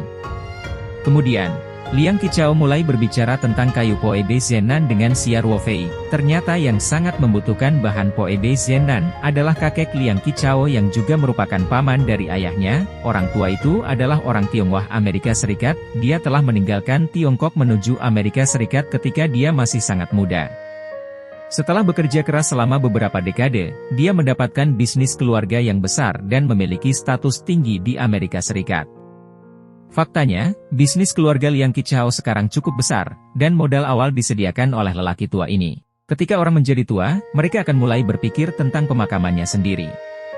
Orang tua itu ingin mencari sepotong bahan Poebe Zenan untuk membuat sendiri bahan berumur panjang, yang juga merupakan peti mati, sehingga ia dapat menggunakannya ketika ia sudah tua dan kembali ke akarnya. Lagi pula, lelaki tua itu tidak punya anak. Hanya ayah Liang Qichao yang memiliki beberapa kerabat, jadi semua orang sangat prihatin dengan masalah ini. Seluruh keluarga mulai mencari emas Poebe Wood. Ini karena kemungkinan besar hal ini akan menambah banyak poin dalam pikiran lelaki tua itu. Hal yang paling realistis adalah bahwa lelaki tua itu mungkin saja bias dalam pembagian warisan di masa depan. Setelah menjelaskan keseluruhan masalah, Liang Qichao bertanya dengan ragu-ragu, Ruofei, apakah teman Anda yang membudidayakan daging kualitas premium punya ide? Selama kayunya memenuhi persyaratan, harganya pasti tidak menjadi masalah. Tidak ada korelasi antara budidaya daging dan kayu, jadi Liang Qichao sedikit putus asa. Saudara Liang, apakah ini mendesak? Xia Ruofei bertanya setelah berpikir beberapa lama. Liang Qichao tertawa dan berkata, ini tidak mendesak. Bagaimanapun, tubuh lelaki tua itu masih kuat. Tapi meski tidak mendesak, tetap saja mendesak. Ayahku khawatir sepupunya akan memberitahukan terlebih dahulu. Xia Ruofei tidak bisa menahan senyum dan berkata, baiklah, aku akan bertanya padanya nanti dan meminta untuk mengawasimu. Baiklah, terima kasih, Ruofei. Liang Qichao berkata dengan sopan. Dia tidak punya banyak harapan. Pada saat ini, Xia Ruofei tiba-tiba mendapat ide. Bab 78. Perencanaan pertanian. Saudara Liang, Poebe Zenan tingginya 70 cm yang Anda sebutkan di telepon tadi, Apakah itu kayu yang telah ditebang, atau apakah itu pohon utuh yang masih hidup? Xia Ruofei bertanya. Liang Qichao tersenyum dan berkata, saudara, sebenarnya, jinan yang hidup hanyalah kayu nanmu. Benang emas di jinan adalah kristal yang dibentuk oleh inti nanmu berkualitas tinggi setelah oksidasi alami selama lebih dari 100 tahun. Ini adalah yang biasa kita sebut dengan material lama, kita sedang mencari material lama agar material awet lama. Jadi kita harus mempunyai material lama. Namun, Poebe Zenan yang ditemukan teman saya benar-benar tidak ditebang. Dia bertemu secara kebetulan, jadi dia menelepon saya untuk menanyakan apakah saya tertarik. Xia Ruofei tersenyum dan berkata, saya tidak menyangka Poebe Zenan ini begitu khusus tentang hal itu. Bukan begitu? Liang Qichao berkata, aku sedang mencari kayu untuk orang tua itu akhir-akhir ini. Itu sebabnya aku mempelajari hal ini. Kemudian dia melanjutkan untuk memperkenalkan, sebenarnya, setelah menebang kayu Poebe Zenan dan membiarkannya di gunung selama lebih dari 3 tahun, kayu tersebut dapat dibentuk menjadi bahan Poebe Zenan tua yang sangat bagus setelah pelapukan alami dan pengeringan untuk menghilangkan tepinya. Material dan sifat kayu. Sayangnya, material tua semacam ini pun sangat sulit ditemukan karena kami menginginkan pohon utuh berukuran 1 meter atau lebih. 3 tahun pelapukan alami? Ekspresi Xia Ruofei berubah.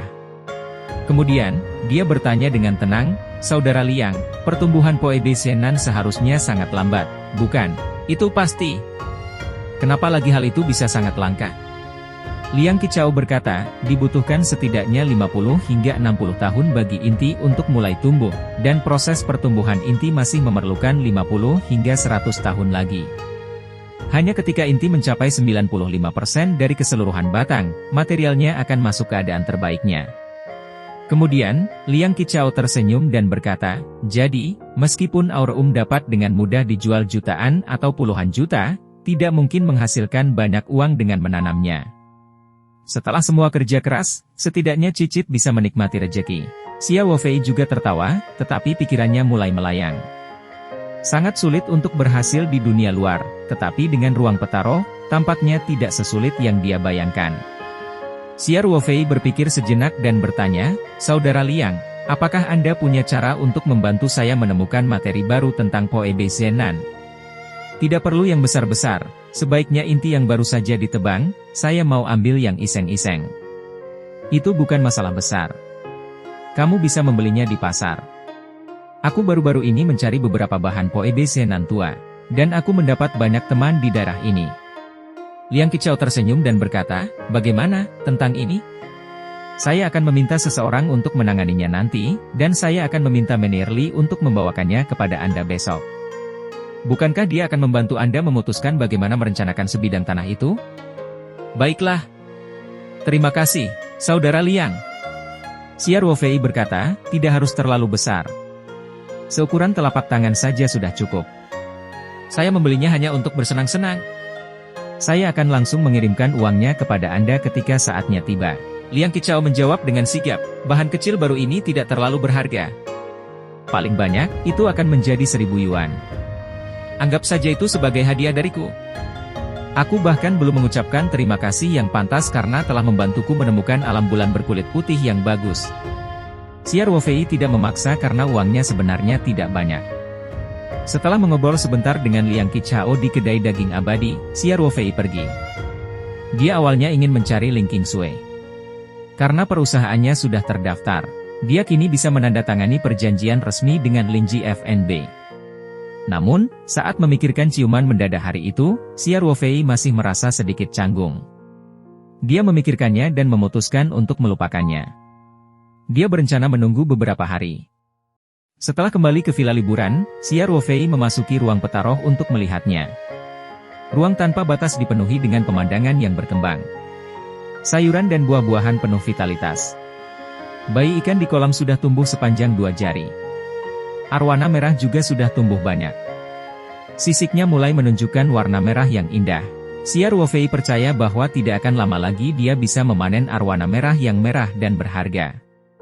Keesokan paginya, Xia Ruofei baru saja selesai mengantarkan sayuran hari itu kepada 11 Jiang Yue dan Ling Ji ketika dia disambut oleh Menir Li, yang diutus oleh Liang Qichao untuk membantunya merencanakan pertanian. Manierli berusia awal 30-an dan bertubuh kurus. Dia mengenakan kacamata dan tampak halus. Namun, kulitnya agak gelap, mungkin karena dia telah bekerja di lokasi konstruksi sepanjang tahun. Begitu mereka bertemu, Manierli menjabat tangan Xiao Ruofei dengan antusias. Pada saat yang sama, dia memberi Xiao Ruofei materi baru Poebe Shenan yang diperoleh Liang Qichao kemarin. Xiao Ruofei hanya menginginkan sepotong kecil, tetapi potongan Liang Qichao tidak hanya seukuran telapak tangan, tetapi juga seukuran baskom kecil. Setelah Xiao Ruofei mengungkapkan rasa terima kasihnya, dia memindahkan material Poebe Shenan yang baru ke dalam villa. Faktanya, setelah meninggalkan pandangan Manierli, dia telah memasukkan Poebe Shenan ke dalam ruang petaro. Kemudian, Xiao Ruofei menunjukkan kepada Manierli peta luas tanah dalam kontrak untuk sementara waktu dan kemudian membawanya ke lokasi untuk diperiksa. Saat mereka berjalan, Xiao Ruofei berbagi pemikirannya dengan Manierli. Lahan datar di depan dirancang untuk rumah kaca sayuran, dan sebidang tanah di sana disediakan untuk penyimpanan dingin di masa depan. Selain itu, saya berencana untuk menggunakan kolam terbengkalai di depan kami lagi, jadi kami mungkin perlu membersihkan lumpur dan merenovasinya. Pegunungan di belakang dipersiapkan untuk menanam pohon buah-buahan di masa depan, jadi kali ini mereka harus memangkasnya bersama-sama. Juga, pertimbangkan jalan-jalan di taman. Manierli mengangguk sambil mendengarkan, dan pada saat yang sama, dia dengan cepat mencatat di buku catatannya. Xiao Ruofei berpikir sejenak dan berkata, "Omong-omong, Manierli, kita perlu merancang sistem irigasi terpadu untuk seluruh basis sayuran. Ini akan mencakup rumah kaca dan kebun buah-buahan. Lalu, kita akan memasang menara air di atasnya, bukit belakang. Ada sungai di belakang gunung. Kita hanya perlu menggunakan beberapa pompa air untuk memindahkan air ke atas." "Baiklah, aku akan mengingat ini." Manierli mengangguk lalu bertanya, "Tuan Xia, apakah Anda punya permintaan lain?" Xiao Ruofei merenung sejenak. "Juga, kita perlu membangun pagar di sekeliling pertanian. Buat lebih tinggi dan punya sistem keamanan. Nanti aku akan memberimu daftar peralatan yang relevan." Xiao Ruofei adalah seorang ahli di bidang keamanan. Dia berpikir bahwa karena dia akan melakukannya, dia harus mengambil langkah-langkah keamanan pertanian dalam satu langkah. Ini karena jika dia terus memperkenalkan sayur-sayuran, buah-buahan, dan makanan serta tanaman langka lainnya berkualitas tinggi di masa depan, hal itu mungkin akan menarik orang-orang dengan motif tersembunyi. "Baiklah," Manierli menjawab, "Tuan Xia, jika tidak ada yang lain, saya akan kembali dan membuat rencana keseluruhan dan anggaran terlebih dahulu. Saya akan menunjukkannya kepada Anda nanti." "Baiklah, terima kasih atas kerja kerasmu, Manierli," Xiao Ruofei berkata sambil tersenyum. Setelah mengantar Manierli pergi, Xiao Ruofei segera kembali ke villa. Setelah mengunci pintu kamar tidurnya, dia mengeluarkan gulungan lukisan roh dan memasuki medium. Kemarin di kedai daging abadi, dia berbicara tentang emas Poebe Nanmu dengan Liang Qichao. Namun, Xiao Ruofei menyadari bahwa akan sia-sia jika lukisan rohnya hanya untuk menanam sayuran dan beternak ikan. Sudah waktunya menanam kayu berharga dan tanaman obat. Meningkatkan ruang kasaya membutuhkan uang yang tidak terhitung jumlahnya. Kecepatan menghasilkan uang sekarang berada di luar imajinasi orang biasa, namun Xiao Ruofei masih merasa itu terlalu lambat. Untuk menanam tanaman yang berharga, Xiao Ruofei bersiap untuk memulai dengan Golden Poebe. Namun, sebelum dia bisa menanamnya, dia masih memiliki hal penting untuk pengoperasiannya. Dia perlu menggunakan materi baru Poebe Shenan yang diberikan Liang Qichao kepadanya. Bab 79. Aku masih kekurangan uang. Yang disebut material baru adalah inti dari kayu Poebe Shenan berkualitas tinggi yang baru saja ditebang. Sudah lama tidak teroksidasi secara alami untuk membentuk kristal, yang merupakan benang emas, pada sutra emas Poebe. Bahan yang diberikan Liang Qichao kepada Xiao Ruofei masih baru. Xiao Ruofei mengambil materi itu dan mengingat informasi yang dia temukan di komputernya tadi malam. Kemudian, dia mengeluarkan belati militer Strider 888 dan membuat beberapa pukulan pada kayu. Setelah itu, dia dengan tegas memotongnya. Kayu Poebe Shenan sangat keras. Namun, kebugaran fisik Xiao Ruofei telah diperkuat dengan menyerap kelopak bunga aneh itu. Makanya, dia masih bisa memotong kayu menjadi 3 bagian dengan mudah. Larutan kelopak yang telah encer dari perendaman benih sebelumnya belum dicurahkan. Xiao Ruofei merendam 3 potong kayu dalam larutan tersebut. Kemudian, dia meninggalkan mediumnya dan tinggal di luar selama 1 atau 2 jam sebelum masuk kembali. Potongan ketiga kayu tersebut telah direndam dalam cairan selama 2 atau 3 hari, sehingga sisa kelopak bunga di dalam cairan tersebut seharusnya sudah terserap seluruhnya. Xiao Ruofei mulai memproses 3 potong kayu tersebut. Salah satunya dengan santai ditempatkan di ruang tersebut. Xiao Ruofei menggali lubang di tanah kedua dan menguburnya dengan tanah. Untuk potongan ketiga, Xiao Ruofei menguburnya di lumpur dasar kolam ikan. Sebenarnya, tujuan Xiao Ruofei sangat sederhana. Dia ingin menguji berapa lama waktu yang dibutuhkan material baru untuk membentuk kristal benang emas di ruang angkasa. Potongan kayu pertama sudah dalam keadaan oksidasi alami. Sedangkan untuk 2 potongan kayu lainnya, Xiao Ruofei mendapat ide ketika melihat potongan kayu ini relatif besar. Dia ingin mencoba dan melihat apakah dia bisa membentuk kayu eboni dengan sutra emas, yang juga dikenal sebagai kayu gelap. Biasanya, kayu akan terkubur di bawah tanah atau terendam udara, dan hanya setelah ribuan tahun kayu tersebut akan menjadi kayu eboni berkualitas tinggi. Xiao Ruofei ingin melihat berapa lama waktu yang dibutuhkan kayu hitam untuk terbentuk di ruang petaroh dan kualitas kayu hitam tersebut.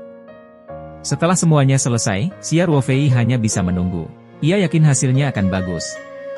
Ruang petaroh telah memberikan kejutan demi kejutan. Kali ini tidak kecuali. Selama beberapa hari berikutnya, Xiao Ruofei tidak pergi kemana-mana. Dia tinggal di villa. Selain menyiapkan sayuran untuk kedua keluarga, ia juga berlatih tai chi, merawat kubis di halaman belakang, atau merawat tanaman sukulen dan arwana merah di sela-sela. Sementara itu, dia mengumpulkan kelopak bunga aneh lainnya. Seperti biasa, dia menyerap salah satunya dan menyimpan 4 sisanya. Dia telah menggunakan beberapa kelopak selama periode waktu ini untuk menanam, dan sekarang dia memiliki total 9 kelopak. Ini adalah milik Xiao Ruofei yang paling berharga selain lukisan roh. Dia dengan hati-hati memasukkannya ke dalam kotak pengawet dan menyimpannya di dalam media. Seringkali, Xiao Ruofei suka memindahkan kursi goyang ke balkon dan membaca dokumen. Informasinya tentang penanaman dan budidaya, serta beberapa makanan berharga, tanaman obat, kayu, dan informasi lain yang dia kumpulkan di internet. Dia memilah informasi berdasarkan kategori dan pencetakannya. Xiao Ruofei telah belajar dan merencanakan masa depan di waktu luangnya akhir-akhir ini. Pada hari ketiga, Manierli datang ke villa liburan Xiao Ruofei dengan membawa rencana proyek dan anggaran. Hal pertama yang dilihat Xiao Ruofei adalah rendering desain. Harus dikatakan bahwa standar Manierli sangat tinggi. Dari gambar desain, tata letak penempatan secara keseluruhan rapi dan rapi. Di seluruh lahan di depan villa terdapat 8 rumah kaca sayuran dengan panjang 10 meter dan lebar 100 meter. Ada kolam ikan besar di depan. Deretan pohon buah-buahan di gunung belakang villa tertata rapi. Jalan-jalan yang jelas telah dioptimalkan dan diperhitungkan, menghubungkan rumah kaca, kolam ikan, villa, dan pegunungan belakang. Pohon lanskap juga dirancang di kedua sisi jalan.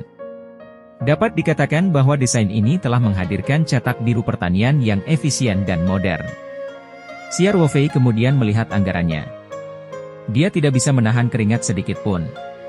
Desainnya bagus, tapi terlalu mahal. Sedangkan untuk rumah kaca sayuran, Manierli menyediakan 2 rencana. Salah satunya adalah rumah kaca film melengkung yang relatif sederhana, yang harganya sekitar 15.000 yuan. Jenis lainnya adalah rumah kaca bertingkat modern, yang dapat dipasang dengan sistem peneduh internal dan eksternal, sistem isolasi termal, irigasi otomatis, sistem pupuk, DLL. Biaya per MU mencapai 100.000 yuan.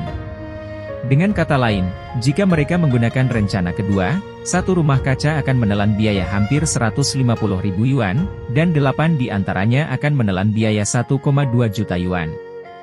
Ini hanyalah biaya rumah kaca. Termasuk perataan lahan, pembersihan kolam, peletakan gunung, peletakan jalan di taman, dan lain sebagainya, total anggarannya sekitar 2,2 juta yuan. Bahkan jika mereka menggunakan rencana pembangunan rumah kaca yang relatif sederhana, biayanya tetap 1,12 juta yuan. Dengan kepribadian Xiao Ruofei, dia secara alami akan melakukan yang terbaik. Dia saat ini memiliki sekitar 600.000, dan keseluruhan dana mencapai 1,6 juta. Xiao Ruofei tiba-tiba merasakan sakit kepala. Dia berpikir lama sebelum berkata kepada Menier Li, "Saudara Li, saya akan mengurus perencanaan dan anggaran untuk saat ini. Saya akan membayangkan." Menier Li dapat melihat keraguan-raguan Xia Ruofei, tetapi dia tahu bahwa Tuan Xia ini adalah teman Tuan Muda Liang, jadi dia tidak berani mengabaikannya. Tidak masalah, katanya.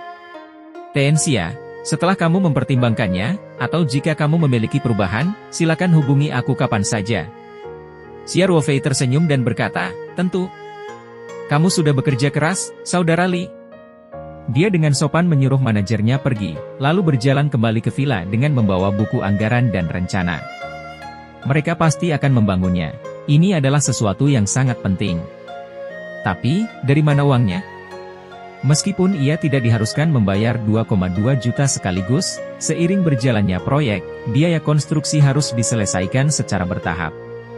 Pembangunan pertanian tidak akan memakan waktu lama, dan 600.000 yuan miliknya tidak akan bertahan lama. Yang terpenting sekarang adalah mendapatkan sejumlah uang. Dia membutuhkan setidaknya 1 juta yuan.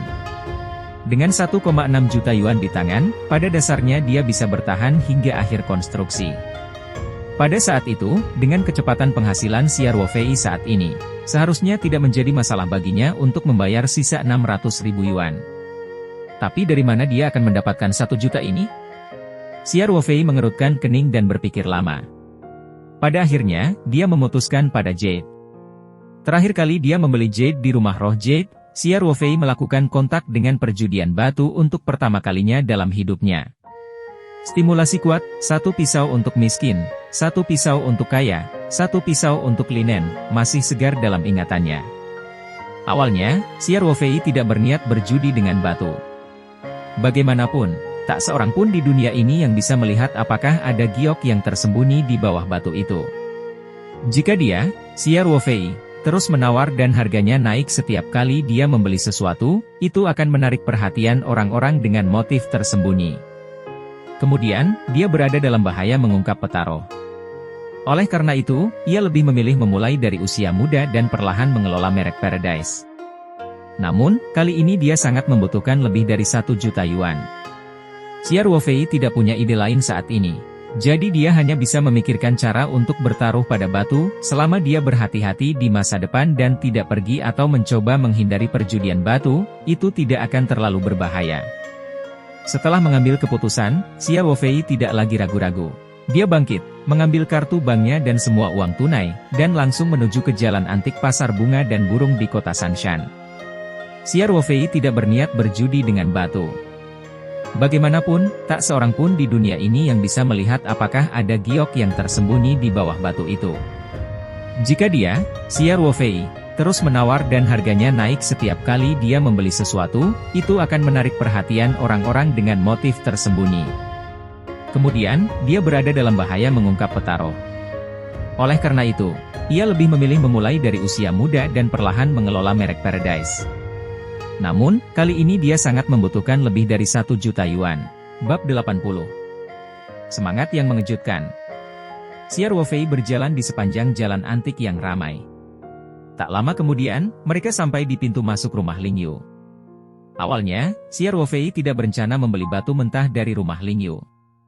Lagi pula, ada beberapa toko lain yang menjual batu giok mentah di jalan antik. Namun, ketika dia melihat tanda bertuliskan, Gua Naga Baru Tinggi, batu mentah berkualitas, tergantung di toko kecil rumah roh giok, dia segera berubah pikiran dan memutuskan untuk mencoba peruntungannya di rumah roh giok. Bagaimanapun, kemungkinan giok berkualitas tinggi pada batu mentah baru lebih tinggi daripada batu mentah yang telah dipilih oleh banyak pelanggan. Xia Ruofei bergumam pada dirinya sendiri dan masuk ke rumah Ling Yu. "Halo, Tuan Xia. Apakah kamu di sini untuk membeli batu giok lagi?" Suara terkejut terdengar. Xia Ruofei melihat lebih dekat dan menyadari bahwa itu adalah pelayan yang pernah melayaninya sebelumnya. Dia tersenyum dan mengangguk padanya. "Apakah Bos Chen ada di sini?" Xia Ruofei bertanya. "Itu di sini. Silakan minum teh di sini dan tunggu sebentar. Saya akan masuk dan menelepon bos," kata pelayan itu dengan antusias. "Baiklah, terima kasih atas masalahnya," Xia Ruofei berkata sambil tersenyum. Setelah duduk di ruang tunggu beberapa saat, Xia Ruofei melihat Bos Chen, yang mengenakan setelan jas biru tua, berjalan keluar dengan senyum lebar di wajahnya. Bos Chen tampaknya memiliki preferensi khusus terhadap pakaian Tang. Saudara Xia. Bos Chen mengulurkan tangannya ke Xia Ruofei dengan antusias. Xia Ruofei menjabat tangannya dan berkata, Bos Chen, maaf mengganggu Anda lagi. Di mana? Saya bahkan tidak bisa cukup berterima kasih karena telah mengurus bisnis saya, Saudara Xia. Bos Chen berkata dengan sepenuh hati, bagaimana kabarnya? Apakah kamu di sini untuk membeli batu giok lagi? Xia Ruofei tersenyum dan mengangguk, saya kebetulan sedang melakukan sesuatu di dekat sini, jadi saya datang untuk membeli beberapa jade. Kali ini, masih sekitar 300.000 yuan. Ini akan baik-baik saja selama kualitasnya mirip dengan yang terakhir kali. Tidak masalah. Saya baru saja pergi ke Myanmar beberapa hari yang lalu dan membeli sejumlah jade. Kualitasnya cukup bagus. Bos Chen berkata, saya akan meminta seseorang untuk segera menyiapkannya. Terima kasih untuk masalahmu. Xia Ruofei berkata, ngomong-ngomong, Bos Chen, saya baru saja melihat tanda di pintu. Apakah toko Anda baru saja membawa batu mentah baru? Ya. Bos Chen tertawa. Tujuan utama perjalanan ke Myanmar ini adalah untuk membawa batu mentah dan membeli beberapa batu giok. Kualitas kumpulan batu mentah ini tidak buruk. Mereka berasal dari Gua Naga. Mengapa? Saudara Xia, apakah Anda tertarik bergabung dengan kami untuk bersenang-senang? Saya tidak tahu apa-apa tentang perjudian batu. Xia Ruofei menjawab dengan acuh tak acuh. Apa bedanya? Bos Chen berkata sambil tersenyum, tidak peduli seberapa berpengetahuan seseorang, dia tidak dapat bersaing dengan surga, menentang keberuntungan. Saudara Xia, keberuntunganmu terakhir kali sungguh luar biasa. Kalau begitu, ayo kita beli 2 potong untuk bersenang-senang? Kata Xia Ruofei, berpura-pura tergerak. Tentu saja, sekali lihat dan saya tahu bahwa Saudara Xia adalah orang yang memiliki takdir besar. Siapa tahu, kita mungkin bisa mendapatkan kenaikan harga yang besar. Kata Bos Chen. Baik-baik saja maka. Bagaimanapun, kalian masih perlu waktu untuk mempersiapkan gioknya, jadi kalian punya waktu luang. Xia Ruofei berkata, lalu pergi dan pilih 2 buah untuk dimainkan. Saya harap Bos Chen mempunyai kata-kata yang baik untuk saya. Hahaha. Saya berharap Saudara Xia mendapat kemenangan cepat. Bos Chen tertawa terbahak-bahak dan berkata, ayo pergi bersama. Bos Chen secara pribadi membawa Xia Ruofei ke toko sebelah. Saat itu tengah hari, jadi tidak banyak orang di toko. Hanya ada 2 atau 3 orang yang memetik batu mentah. Mereka semua menyapa Bos Chen ketika mereka melihatnya, dan Bos Chen menjawab dengan senyuman. Kemudian, dia menoleh ke Xia Ruofei dan berkata, Saudara Xia, semua batu mentah baru ada di sini. Ada harga masing-masingnya. Anda dapat memilih apapun yang Anda inginkan. Jika kamu memilihnya, aku akan memberimu diskon 10%. Hahaha. Bahkan ada diskon. Kalau begitu aku tidak akan sopan. Pilih beberapa potong lagi nanti, kata Xia Ruofei sambil tersenyum. Kemudian, dia mulai memilih batu mentah. Bos Chen mengetahui bahwa pelanggan biasanya tidak ingin diganggu saat sedang memilih batu mentah, jadi dia tidak menghampiri, melainkan berjalan ke samping dan duduk. Toko itu dipenuhi dengan deretan rak, di mana disusun batu-batu mentah dengan ukuran berbeda. Label harga ditempatkan di sebelah setiap batu mentah, dan harga ditandai sesuai dengan kinerja batu mentah tersebut. Jumlahnya berkisar antara beberapa ribu hingga beberapa juta.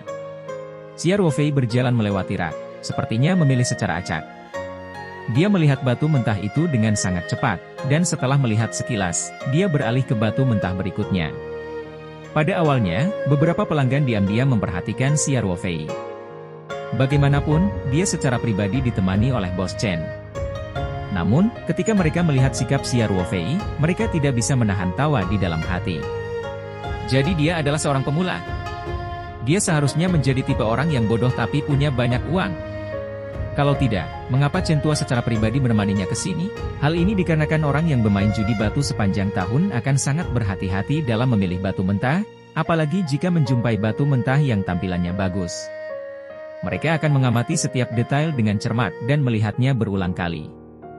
Jika jendelanya terbuka, mereka akan menggunakan senter yang kuat untuk mendekat dan melihat lebih dekat. Orang-orang seperti Xia Ruofei, yang hanya tahu cara melakukan sesuatu secara sepintas, jelas-jelas amatir. Namun, orang-orang ini, termasuk Bos Chen, tidak menyadari bahwa Xia Ruofei sepertinya menyentuh setiap batu mentah dengan santai ketika dia lewat. Tentu saja, dengan keterampilan Xia Ruofei yang telah dia latih di pasukan khusus dan lapisan rak, mudah bagi orang untuk tidak menyadari kelainan tersebut. Xia Ruofei bahkan mengamati dengan jelas posisi beberapa kamera di toko. Sepanjang jalan, Xia Ruofei telah memeriksa lebih dari separuh batu permata mentah. Setiap kali ada J di batu mentah, gulungan peta roh yang tersembunyi di sakunya akan bereaksi. Berdasarkan getaran lukisan itu, Xia Ruofei secara kasar dapat menentukan nilai batu mentah tersebut. Sejauh ini, Xia Ruofei belum membuat penemuan mengejutkan. Faktanya, sebagian besar batu mentah tidak dapat membuat gulungan peta roh bereaksi sama sekali, yang berarti batu mentah tersebut hanyalah batu tanpa giok. Tak heran jika banyak orang yang bangkrut karena judi batu. Xia Ruofei bergumam dalam hatinya bahwa batu termahal di antara batu mentah di Xuanji yang tidak memiliki peluang untuk memproduksi giok dihargai lebih dari 1 juta yuan. Hanya ada sekitar 10 batu permata mentah yang dapat membuat gulungan peta roh bergetar. Tetapi Xia Ruofei tidak menginginkan satupun dari itu. Beberapa lukisan tidak mendapat banyak reaksi, dan giok di batu mentah tidak bernilai banyak uang.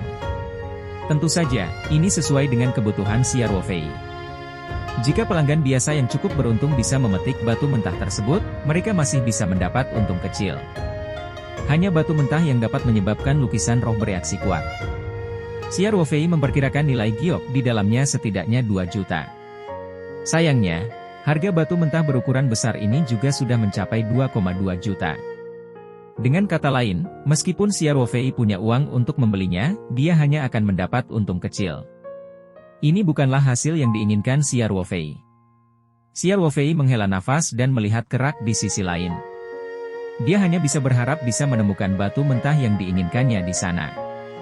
Dia melangkah ke sisi lain rak. Saat dia melewati tumpukan batu mentah yang tersebar di sudut toko, gulungan lukisan roh di tangannya tiba-tiba bergetar. Xia Ruofei tercengang. Dia belum menyentuh satupun batu permata mentah, tapi gulungan lukisan roh itu bergetar dengan sendirinya. Apa yang sedang terjadi? Belum pernah ada situasi di mana peta roh batu asal bergetar dengan sendirinya bahkan sebelum dia menyentuhnya. Dia dengan cepat mengamati sekelilingnya dan menemukan bahwa tidak ada yang memperhatikannya. Kemudian, dia mengalihkan pandangannya ke tumpukan batu permata mentah biasa-biasa saja yang paling mencurigakan.